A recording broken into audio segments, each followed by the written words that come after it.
హరయే నమః గురవే నమః.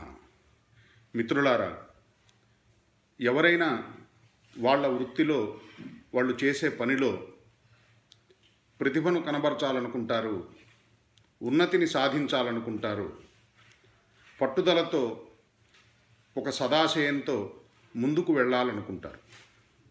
అయితే దీనికి కావలసినటువంటి సహకారం అందించేది మనస్సే. ఆ మనస్సును నిర్మలంగా పెట్టుకోవడం వలన వాళ్ళు చేసే పనిని ఒత్తిడి లేకుండా హాయిగా చేయగలుగుతారు. అయితే మనస్సు నిర్మలంగా ఉండటానికి, ఒత్తిడిని కలిగించకుండా ఉండటానికి, ఎలాంటి ఒత్తిడినైనా తట్టుకోగలగడానికి చేసే పనిలో నేర్పును కనబరచడానికి ముఖ్యంగా కావలసింది ఓర్పు.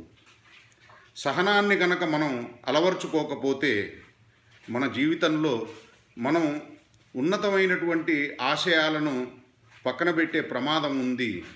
మన జీవితాన్ని బాగు చేసుకునే ప్రయత్నంలో ఎంతో లోపాన్ని చూపించే సందర్భాలు అనేకం ఉంటాయి. అందుకని మనం అలవర్చుకోవలసింది సహనాన్ని, మనం పెంపొందించుకోవలసింది శాంతిని.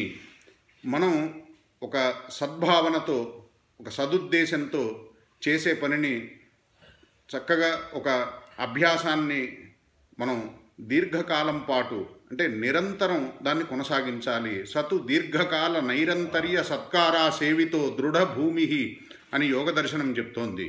కాబట్టి దీర్ఘకాలం పాటు మనం సత్కరిస్తూ, అంటే ఒక మంచి భావనతో, ఒక మంచి లక్ష్యంతో, ఒక మంచి ఆలోచనతో దేనినైతే మనం కొనసాగిస్తామో అది ఒక గట్టి పటిష్టమైనటువంటి పునాదిగా ఏర్పడి దానికి కావలసినటువంటి శక్తిని, దానికి కావలసినటువంటి సహకారాన్ని క్రమక్రమంగా మనకు అందించేదవుతుంది.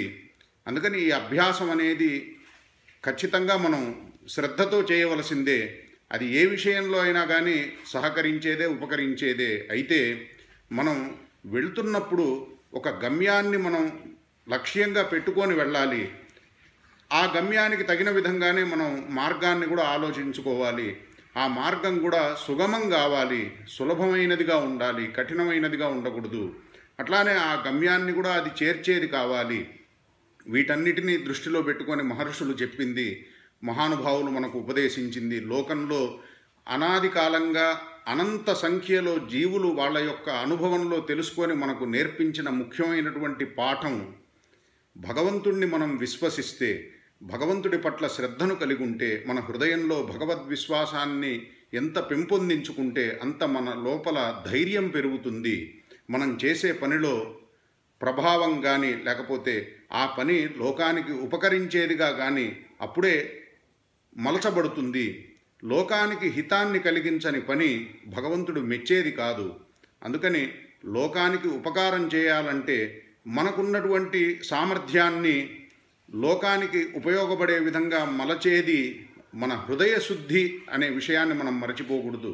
సత్సంకల్పాన్ని, సద్భావనను ఎప్పుడైతే మనం పెంపొందించుకుంటామో అప్పుడు మనం భగవత్ కృపకు పాత్రులం కాగలుగుతాము. ఆయన అనుగ్రహంతో, ఆయన ఇచ్ఛను అనుసరించి, ఆయన ఇచ్చినటువంటి సామర్థ్యంతో మనం లోకానికి ఉపయోగపడే విధంగా మన జీవితాన్ని గడపగలుగుతాము. అందరూ ఒకటే పని చేయరు, అందరూ ఒకటే మార్గంలో కూడా ప్రయాణించరు. అయితే వాళ్ళు ఏ మార్గంలో ప్రయాణిస్తున్నా, ఏ పని చేస్తున్నా వాళ్ళ హృదయంలో భావం, వాళ్ళ నిశ్చయం, వాళ్ళ సంకల్పం, వాళ్ళలో ఉన్నటువంటి ఇష్టం ఒకదానిని కేంద్రీకరించుకోవాలి, ఒకదాని పట్ల కేంద్రీకృతం కావాలి. అది ఏంటంటే భగవత్ ప్రీతి.